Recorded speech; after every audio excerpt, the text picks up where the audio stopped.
अवसर से तापत क्लेशानंद मेरा अंतर्धान हो गया था। हे श्री गोपीजन वल्लभ, मैं देह इंद्रिय प्राण अंतःकरण उनके सारे धर्मों को आत्मा आत्मीय के सहित आपको अब समर्पित कर रहा हूं। इसका नाम हुआ कहीं ये जो है वो हुआ निवेदन। मैंने अपनी गलती का रेक्टिफिकेशन कर दिया, अपनी गलती को सुधार दिया, ये हुआ निवेदन। अब निवेदन के बाद में जब हम निवेदित हो गए, आपके एक्विटेंस रोल में चढ़ गए, आपके रजिस्टर में सेवकों में हमारी गिनती हो गई, तो आपकी इच्छा के अनुसार आपकी वस्तु को ठीक समय पर आपको हम उपस्थित मात्र कर रहे हैं। तो सबसे पहले होता है स्वीकृति। स्वीकृति का तात्पर्य है नाम दीक्षा। फिर इसके बाद में हुई मंत्र दीक्षा। मंत्र दीक्षा का तात्पर्य है निवेदन करना। तब निवेदित हुए और निवेदन के बाद में जब दीक्षा ग्रहण कर ली तो फिर प्रभु की इच्छा के सेवा करते हुए प्रभु की वस्तु को प्रभु को समर्पित किया। वह हो गया समर्पण। हम आपको समर्पण करते हुए विराजमान हो रहे हैं। भगवान के एक तो नीचे गए, धन्य बलराजा कहकर के अपने हाथ से बलराजा को खोल दिया और कह रहे हैं कि ठगे सो ठगिया और ठगावे सो ठाकुर। आया था तुझे ठगने के लिए, परंतु इंद्रसेन महाराज, हे महाराज आप परम परम धन्य हो, मैं आपका सेवक हो गया। कुछ दिन के लिए मुझे इस स्वर्ग के राज्य की जरूरत पड़ रही है, उधार ले रहा हूं, तब तक आप कुछ समय के लिए सुतर लोक में विराजमान हो। आगे के मनवंतर में तुम ही इंद्र बन करके विराजमान होगे, मैं द्वार के ऊपर पहरा देते हुए विराजमान होगा। प्रहलाद जी तो नाचने लगे कि नेमं विरंचो लभते प्रसादम न श्री न शर्वा। जैसी कृपा आपने हम असुरों के ऊपर की, ऐसी कृपा और कहीं दूसरी जगह नहीं की है। ऐसे श्री बलराजा को आपने सुतल लोक का राज्य प्रदान किया है। भगवान के इस चरित्र को जो श्रवण करेंगे उनको परागति की प्राप्ति होगी। मत्स्य अवतार के द्वारा आप वेदों का उद्धार करते हैं। हयग्रीव नाम करके जो दैत्य था उसका वध करके आपने ज्ञान, उनके तत्व रूप जो वेद हैं उन वेदों को कृपा करके प्रदान किया। भागवत तत्व का वर्णन करने वाले हैं वेद, पर वेद के अर्थ को स्पष्ट करने के लिए स्मृति और ब्रह्म सूत्रों की आवश्यकता हुई। इसलिए उनके माध्यम से आपने वेदों का अपूर्ण रूप से विस्तार किया। जगत का भी कल्याण है, ये कर्तव्य है कि वह ज्ञान की रक्षा करे। जो पुरानी पोथियां हैं उनकी संरक्षण किया जाए, जो मैन्युस्क्रिप्ट्स हैं उनका कंजर्वेशन करना, ये जीव मात्र का बहुत बड़ा कर्तव्य है। मानव जाति का ये कर्तव्य है कि हमको जो ज्ञान प्राप्त हुआ है और जो पोथियों में संकलित है उन पोथियों की संरक्षा करते हुए विराजमान हो। मत्स्य भगवान ने यही संरक्षण का, कंजर्वेशन का जो काम है वह कृपा करके मत्स्य भगवान ने किया। बोलो श्री मत्स्य भगवान की जय। आगे मनमंत्रों के जो वर्तमान मनमंत्र है, इसके जितने भी राजा हुए उनके ईश और उनके अंगद जनों के चरित्र को श्री परीक्षित महाराज ने श्रवण करना चाहा। श्री सुखदेव जी वर्णन कर रहे हैं कि अत्रि ऋषि से चंद्रमा का जन्म हुआ और कश्यप ऋषि में द्वादश आदित्यों का जन्म हुआ। इन द्वादश आदित्यों में स्वयंभू मन उनका जन्म हुआ है ब्रह्मा के द्वारा, और उन स्वयंभू मन के द्वारा अनेक अनेक जो पुत्र हैं वे पुत्र उत्पन्न हुए। के द्वारा इक्षाकुंद्रशर्याति दिष्ट दिष्ट करुष नक्षत्र प्रषद नभग और कवि ये पुत्र उत्पन्न हुए। इनमें श्री शर्याते राजा इनकी कन्या को साथ में लेकर के, सुकन्या को लेकर के ये चवन ऋषि के आश्रम में आई और इस चरित्र के द्वारा ये दिखलाया कि शरीर का सीधा संबंध कहीं काम वृत्ति की जैसे नहीं है। बूढ़े चवन ऋषि का भी चित्त सुकन्या के रूप का दर्शन करके मोहित हो गया। इसलिए इस शठ के रात रूपी मन का कभी भी भरोसा न करे। इस मन को नियंत्रण में सर्वदा सर्वदा साधक को रखना चाहिए।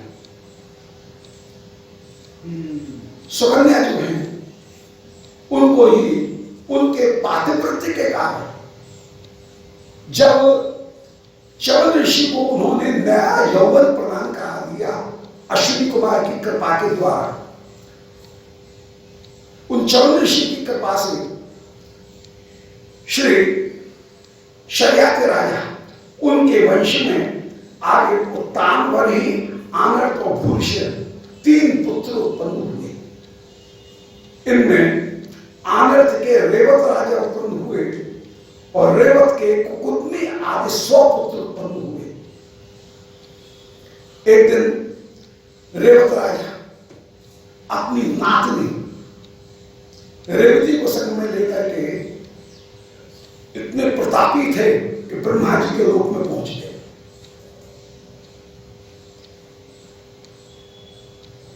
वहां पर कुछ संगीत हो रहा था, जरा सा रुकना पड़ा। ब्रह्मा जी की जब निगाह आई, बोले राजा तुम कैसे आए? बोले महाराज ये मेरी नातनी है, इसको लेकर के आया हूं, ये इसका विवाह किसके साथ में करूं? इन राजकुमारों को देखे आया हूं। ब्रह्मा जी तो हंसे, बोले महात्मा इस समय तुम सत्यलोक में हो और तुम पृथ्वी की बात कर रहे हो।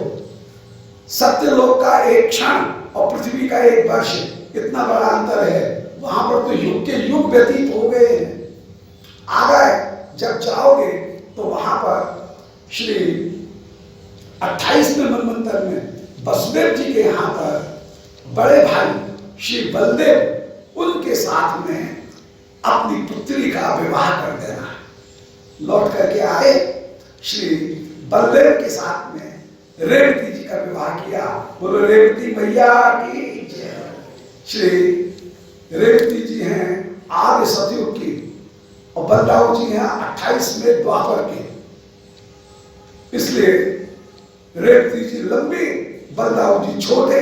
अब दादा की लीला दादा जाने, एक हाथ में रेवती जी को पकड़ करके जाने क्या ठोक पीट की है, सो रेवती जी को गुट्टा कर ली। उस दिन से रेवती जी संग संग विराजमान नहीं हो। दाऊ दयाल विराजे सामने तो रेवती जी कोने में बगल में विराजमान होकर के विराजमान हो, दर्शन दे रहे हैं। विवाह लीला श्रवण करके भगवान की लीला का श्रवण अपने आप में ही इष्ट है। राजा को बड़े आनंद की प्राप्ति हुई।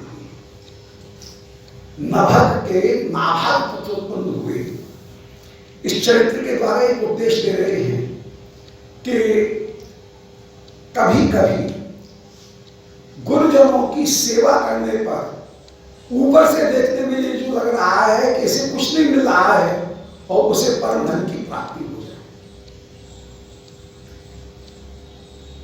नाभग गुरुकुल में पढ़ रहे थे, पीछे से इनके भाइयों ने पिता के सारे धन को बदल दिया, बांट लिया।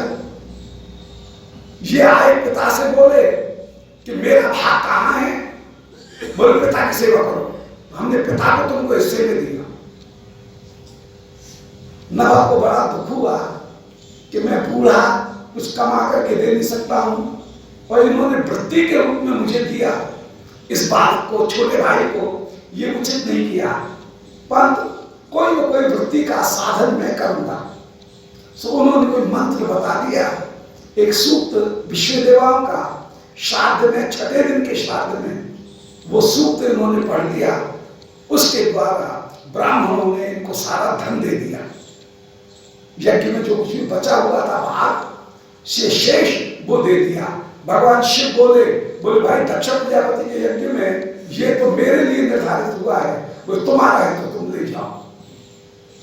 यदि अच्छे संस्कार है बालक में तो भगवान उसको लाभ की प्राप्ति हो जाएगी। संस्कार देना बहुत बड़ी बात है, और नभल ने नाभाग को वो ही संस्कार विशेष रूप से दिए जिन संस्कारों के कारण नाभाग रुद्र गीत को प्राप्त कर रहे हैं। भगवान शिव ने कहा बेटा ये धन आज है कल नष्ट हो जाएगा, मैं तुझे ऐसा धन देता हूं जो कभी नष्ट न हो। सो भक्ति मार्ग का उपदेश प्रदान किया है। कृतकृत्य होकर के ये विराजमान हुए।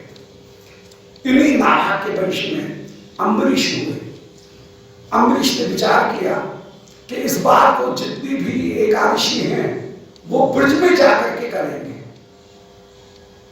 तो दशमी के दिन ये सायंकाल के समय ब्रज में आ जाएं, मधुबन में दशमी रहे, एकादशी करें, द्वादशी करें, फिर ब्राह्मण भोजन करा करके प्रसाद ग्रहण करके फिर पधारे। वर्ष भर की एकादशी पूर्ण हुई, अंतिम एकादशी देवोत्थान आई। बंजनी द्वादशी है, इसलिए बंजनी द्वादशी में जब पारण करने की जल्दी रहती है, इसलिए ये जल्दी से जो पारण करना चाहें दुर्वासा आई, बोले मेरे भोजन करके जाना, बोले अभी आते हैं संध्या करना। तो ये तो संध्या करने के लिए गए और उधर मुहूर्त मात्र द्वादशी रह गई। राजा ने दोबारा चरणामृत ग्रहण कर लिया है। दुर्वासा ने कृत्यानल उत्पन्न कर दी, परंतु न चचार प्रदान न हो। 6 प्रकार की शरणागति है। आनुकूल्य से संकल्प, प्रातकूल्य से वर्जनम, रक्षिष्यति विश्वास, गोप्तृत्व वर्णन तथा आत्म निक्षेप और कार्पण्य। इनमें गोप्तृत्व वर्ण, यह प्रभु मेरे रक्षक हैं, इस रूप में प्रभु का वर्ण करना ये मुख्य शरणागति है। बाद बाकी के 5 उसके अनुभाव है। इसलिए प्रभु जब रक्षक हैं तो हमको क्या चिंता की बात। राजा एक डग भी पीछे नहीं सरके। भगवान ने सुदर्शन चक्र के द्वारा कृत्यानल को तो भस्म कर दिया, और जो सुदर्शन चक्र अम्बरीश को श्री दुर्वासा को ही जलाने के लिए दौड़े, भगवान शिव के कहने पर अंत में दुर्वासा अम्बरीश के पास में ही आए। भगवान ने यही कहा कि मैं भी अपने चक्र को वापस नहीं लूंगा, जिनका तूने अपराध किया है उन अम्बरीश की ही शरण जा। आम भक्त पराधीन, यह स्वतंत्र, मैं भक्त के अधीन हूं। वे मुझे उसी प्रकार वशीभूत कर लेते हैं जैसे सत स्त्री सतपति को। श्री अम्बरीश के चरणों की जब वंदना की, महत अपराध की निवृत्ति महत चरणाश्रय से ही होती है। ये सिद्धांत दिखा करके आज दुर्वासा को ये बोध हुआ कि भक्तों की कृपा प्राप्त होने पर ही भगवान की कृपा प्राप्त हो सकती है। सुदर्शन उनकी अम्बरीश ने वंदना की और सुदर्शन चक्र तब शांत हुए हैं। दुर्वासा को नाचने लगे कि अहो अनंत दासा नाम, आज मैंने भगवान के दासों की महिमा का दर्शन किया है। अन्य अन्य जो महत अपराध, उस महत अपराध से बचना चाहिए। कहीं तप के अभिमान में आकर के अपराध नहीं करना चाहिए।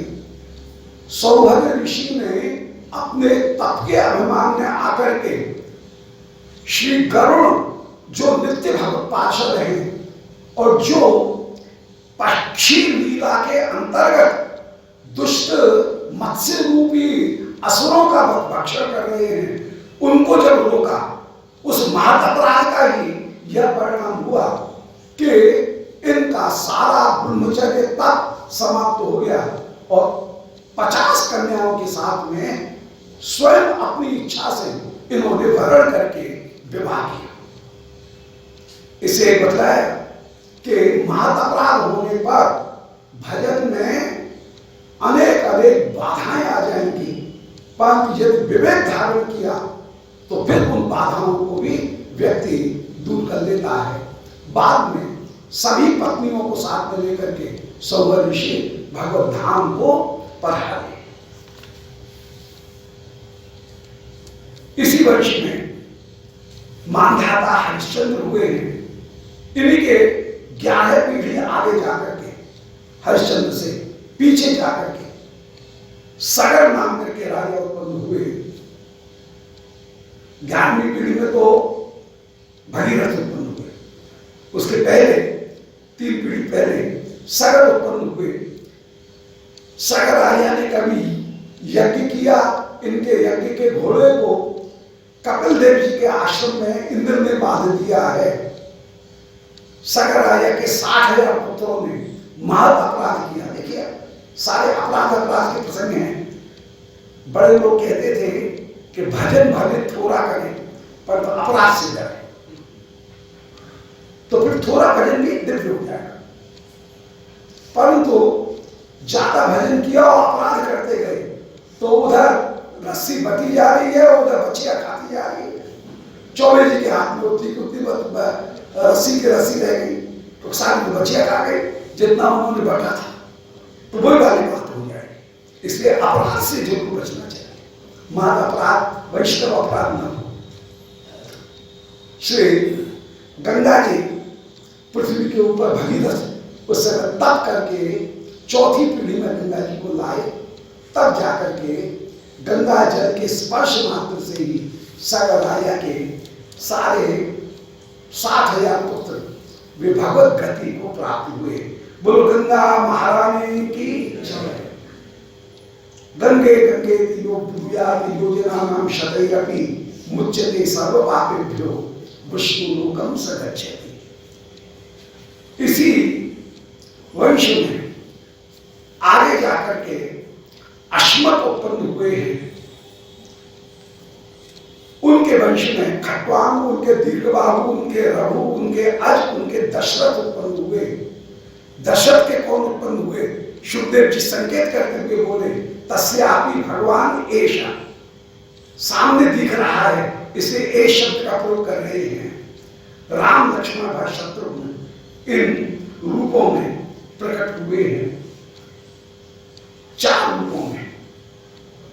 जैसे अगस्त्य ऋषि संपूर्ण समुद्र को एक चुल्लू में बांध कर गए, ऐसे ही 24,000 श्रीमद् रामायण उनको श्री सुखदेव जी एक चुल्लू में चुल्कीकृत करके उनके माधुर्य का आस्वादन करते हुए कहते लगे कि गुरुवर्थे त्यक्त राज्य वेचरदनवनम पद्मपद्भ्याम प्रियाया पाणिस्पर्श क्षमाभ्याम मृलित पथरोजा यो हरिन्द्रानुजाभ्याम वैरूप्यात् शूपरक्षा प्रिय विरहवशा रोपित भ्रू प्रजंभ सहस्राब्दि बद्ध सेतु खल तव दहना कौशलेन्द्रोवताम्ना।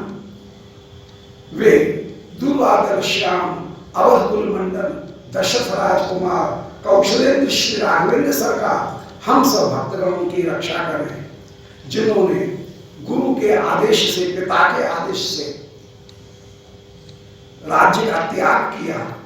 परम कोमलानी श्री जानकी जी संग में हैं, कभी मखमल के नीचे चरण नहीं रखे हैं, परंतु श्री राम लक्ष्मण जी को जल लेने के लिए भेज रहे हैं। स्वयं प्रिया को कहीं वृक्ष के नीचे बैठा करके उनके चरणों के कांटे कंकड़ उनको बीनते हुए विराजमान हो रहे हैं।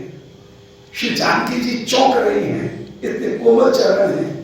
उन कंकड़ों में हाथ लगते ही, उन स्थान पर हाथ लगते ही चौंकती हुई विराजमान हो रही हैं। पानी स्पर्श क्षमा, पानी के स्पर्श को भी सहन नहीं कर पा रही हैं। मृजित पथरोजा, मार्ग का जो रुझ पीड़ा उसको जो दूर करते हुए प्रिया के चरणों को परोसते हुए श्री अनुकूल नायक होकर के एकांत में वे श्री राघवेंद्र सरकार विराजमान हैं। उनने ही शूर्पणखा को विरूप करके रावण के साथ में बैर मोल लिया। पृथ्वी के भार को दूर करना था, कोई न कोई बहाना तो चाहिए, इसलिए रावण का वध करके पहले समुद्र माप के ऊपर सेतु बांधा और श्री प्रिया जी को जीत करके आप लेकर के आए हैं। वे कौशलेंद्र हम सब भक्तों की रक्षा करें। जान गए राम कौन? बोले जो अवतारी होकर के विराजमान रमनते योगिना यस्मिन सदा, जहां श्री प्रीति को उत्पन्न करने वाली भूमि के रूप में श्री जानकी सीता जिनके पास में शक्ति के रूप में विराजमान है। लक्ष्मण कौन है? बोले शेष अवतार होकर के विराजमान, शुभ लक्षणों से जो युक्त हो उसका नाम लक्ष्मण। जहां भाव की निरंतर उर्मियां उत्पन्न होती हो वे हैं उर्मिला। जिन लक्ष्मण उर्मिला का स्मरण करने पर भक्त के हृदय में भी भाव की उर्मियां प्रकट हों। उनमें है लाके सा उर्मिला, जो भाव की उर्मियों को प्रदान करे, लहरों को प्रदान करे। श्री भरत कौन? बोले जो चक्र अवतार होकर के विराजमान हैं और जो भार को उठाने वाले, भक्ति के भार को उठाने वाले होकर के विराजमान है। वे भरत और उनकी शक्ति भक्ति रूप आभूषणों से मंडित जो मांडवी, वे ही उनकी शक्ति होकर के विराजमान है। शत्रुघ्न भजन में आने वाली जितनी भी बाधाएं उनको जो दूर कर शंख अवतार होकर के जो विराजमान और जिनकी कीर्ति यश सर्वत्र विख्यात, वे शुद्ध कीर्ति जिनकी प्रिया होकर के विराजमान। सुखदेव जी ने मार्मिक स्थलों का निरूपण किया। राम का चरित्र तो स्वयं काव्य है, कोई भी कवि बन जाए। जितने भी काव्य हैं उन सबों का उपजीव्य होकर के श्री रामायण विराजमान हुई। रामायण की कथाओं को लेकर के ही सारा नाट्य साहित्य, सारा काव्य यह भरा पड़ा है। श्री राघवेंद्र सरकार का ये जो वंश वह सुमित्र पर्यंत हुआ। बोलो श्री राघवेंद्र सरकार की जय। इसी सूर्यवंश में आगे निमि नाम करके एक राजा बड़े प्रतापी हुए। वशिष्ठ जी के साथ में इन्होंने यज्ञ प्रारंभ किया। वशिष्ठ जी इनके यज्ञ को बीच में ही रोक करके कि अभी आता हूं, और ये कहकर के इंद्र का यज्ञ कराने के लिए चले गए। इन्होंने विचार किया कि शरीर का ठिकाना नहीं, सो इन्होंने दूसरे ब्राह्मणों को बुला करके जो यज्ञ किया है। वशिष्ठ लौट करके आए, बोले राजा यज्ञ का, बोले मेरा शरीर का ठिकाना नहीं, इसलिए मैंने तो यज्ञ कर लिया। बोले तुझे मरने का बड़ा डर लग रहा था, जा तेरा शरीर अभी गिर जाए। बोले आपने भी धर्म को छोड़ा, आपका भी शरीर गिर जाए। दोनों ने अपने शरीर का त्याग किया। वशिष्ठ जी उनका जन्म तो घड़े के द्वारा हुआ, और इधर श्री राजा उनको जिस समय मथा गया उनके शरीर को, उस समय निष्प्राण देह से भी जनक राजा का जन्म हुआ। उन जनक के यहाँ पर ही श्री वंश में ही आगे श्री जानकी जी उनका जन्म हुआ। बोलो जानकी मैया की जय, श्री जानकी महारानी की जय, श्री राघवेंद्र सरकार की जय। ऐसे अपूर्व रूप से श्री राघवेंद्र सरकार आप विराजमान,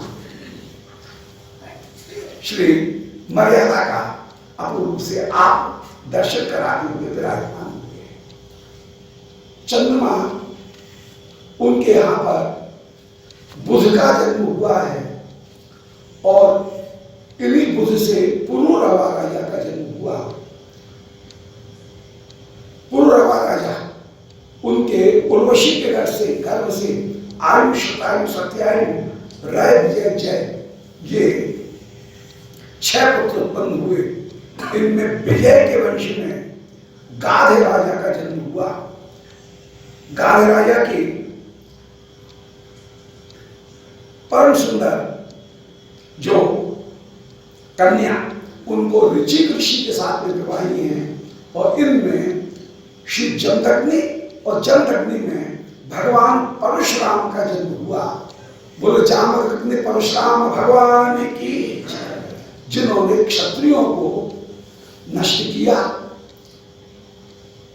ये विचार करते हुए कि अस्त्र उठाने का अधिकार उसको ही होना चाहिए जो धर्म को अपने जीवन का लक्ष्य मान करके चले। युद्ध और इसलिए कि सत्ता बढ़े नहीं पत्ता बोले, राजों के विपरीत न कोई कहीं कभी कुछ भी बोले, ऐसे लोगों को राज्य करने का अधिकार नहीं होना चाहिए। इसलिए क्षत्रियों का वध किया। फिर आप विराजमान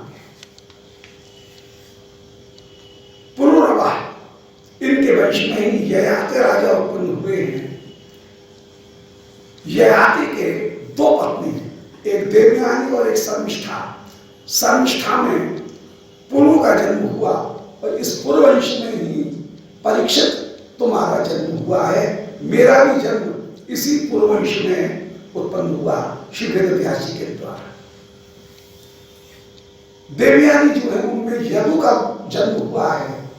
यदुवंश के अनेक अनेक राजा, इनमें गर्ग वंश में रंतदेव उत्पन्न हुए, जिन्होंने 49 दिन तक तप किया, दान किया, भूखे रहे। 49वें दिन थोड़ा सा अन्न मिला, उसको भी जिन्होंने याचकों को दे दिया और ये प्रार्थना कर रहे हैं कि जीव मात्र के हृदय में अंतर्यामी के रूप में भगवान विराजमान हैं। यदि मेरे इस दान से उन अंतर्यामी की किसी प्रकार प्रसन्नता प्राप्त हो तो मैं कृतकृत हो जाऊंगा, मुझे स्वर्ग फल मिले।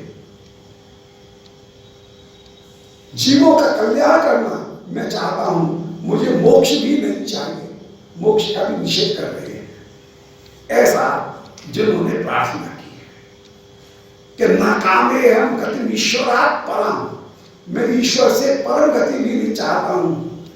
जीव मात्र के हृदय में विराजमान जो अंतर्यामी है, जो जठर में अग्नि होकर के विराजमान है, हम वैश्वानर भूत्वा प्राणनाम देह मास्तिका, उस वैश्वानर भगवान की मैं आराधना करने में समर्थ हूं। ऐसे भगवत आराधन करके कहीं जठराग्नि के रूप में जो पेट पूजा है, पेट पूजा मजाक नहीं है, वास्तव में पूजा ही है, पूजा ही है। जठराग्नि रूप में जो श्री प्रभु विराजमान है, उनकी समाराधना करते हुए मैं विराजमान हूं। अब विभूति की पूजा करने पर विभूति की ही प्राप्ति होगी। इसलिए इनकी भक्ति को प्रदान करने वाली नहीं है, वह मोक्ष और भोग इन 2 को प्रदान करने वाली हुई, वह भक्ति को प्रदान करने वाली नहीं। ये सिद्ध दिखाया। तत्वतः तप का फल कृष्ण सेवा होना चाहिए, प्रेमा भक्ति होना चाहिए। मोक्ष या स्वर्ग के लिए यदि भगवत आराधन किया गया तो वह न्यून फल ही होगा, वह मिश्रा भक्ति ही होगी। आगे यदुवंश, उसका वर्णन क्या किया जाए। यदु के वंश को में ही श्री वसुदेव जी का जन्म हुआ है। वसुदेव जी की 18 पत्नी हैं। इनमें श्री पौर्वी, रोहिणी, भद्रा, मदरा, रोचना, एला, देवकी ये प्रमुख होकर के विराजमान। श्री रोहिणी जी में बलगत, सावण, विबल, ध्रुवकृत ये पुत्र उत्पन्न हुए। देवकी जी में कीर्तमंद, सुषेण, भद्रश्रेण, ऋजु, संवर्धन, भद्र, संकर्षण पुत्र उत्पन्न हुए। हमारे ये तो 7 ही हुए। सुन तो ध्यान से रहा है। 8वां कौन सा हुआ? बोले अष्टमस्त तयो आसी स्वयं हरिकेला। आठवें स्वयं श्री कृष्णचंद्र ही श्री देवकी जी में उत्पन्न हुए। कौन की सामर्थ्य उन कृष्णचंद्र की मधुर लीला का गायन कर सके। यही संध्या का समय है। श्री ठाकुर गैया चरा करके जिस समय लौटे, आपकी अपूर्व शोभा, अन्यत्र आभूषण से शोभा होती होगी, यहां पर सबसे बड़ी शोभा है ब्रज रज से। अलकन पे पलकन पे कपोलन की झलकन पे गोरज छा गई है। काली कबरिया को लौटिया पे धर के हियो काली काजर ढोली धूबर। ऐसे एक एक गैया को नाम लेते भाई जासर में आप पधारे, वह माधुरी को कहावन किया जाए। सुमेरहु पर नागर बर सुंदर गोपाल लाल, सब दुख मिट जाए जे सुमिरत लोचक विशाल। अलकन की झलकन लखी पलकन गति भूल जात। अलग में ख्याल का हूं, उनकी झलकन लखी पलकन गति भूल जात। गोपियां पलक झपकाना भी भूल जाती है। भ्रू विलास मंद हास, भौएं टेढ़ी हैं, नाच रही हैं, मंद हास हो रहा है। रदन छदन छवि रसाल, रदन माने दंत, उनका छदन माने ओठ। तो ओठ की जो छवि है, रदन छदन माने ओठ की जो छवि, वो अद्भुत होकर के विराजमान। निंदित रवि कुंडल छवि, कुंडल की छवि को भी निंदित करने वाली, सूर्य की छवि को भी निंदित करने वाली कुंडल की चलक, जो गंध मुकुर झलमलाहट, श्याम सुंदर की जो कपोल, वे ही मुकुर दर्पण के समान है। और उनमें कान के कुंडल की लहर जब आती है तो कपोल के ऊपर प्रतिबिंबित होती है और वो झलमलाहट। निंदित रवि, रवि को भी निंदित करने वाली कुंडल छवि, गंध मुकुर झलमलाहट। कपोल रूपी मुकुर के ऊपर कुंडल की जो छवि है वो झलमला रही है। और पिच्छ गुच्छ कृतवतंस, मयूर पुच्छ का अवतंस माने शिव मुकुट जिन्होंने धारण कर रखा है। इंदु विमल बिंदु भाल, भाल अर्धचंद्र के समान सुशोभित हो रहा है। अंग अंग जित तरंग माधुरी तरंग रंग, अंग अंग से अपूर्व माधुरी निकल रही है। विमल गयंद होत निरखत लटकीली चाल, हाथी की छवि भी जिनकी लटकीली चाल को देख करके गयंद माने हाथी, उसकी गति भी विमल, उसका भी अभिमान चूर चूर चूर हो जाए, ऐसी उनकी सुंदर शोभा।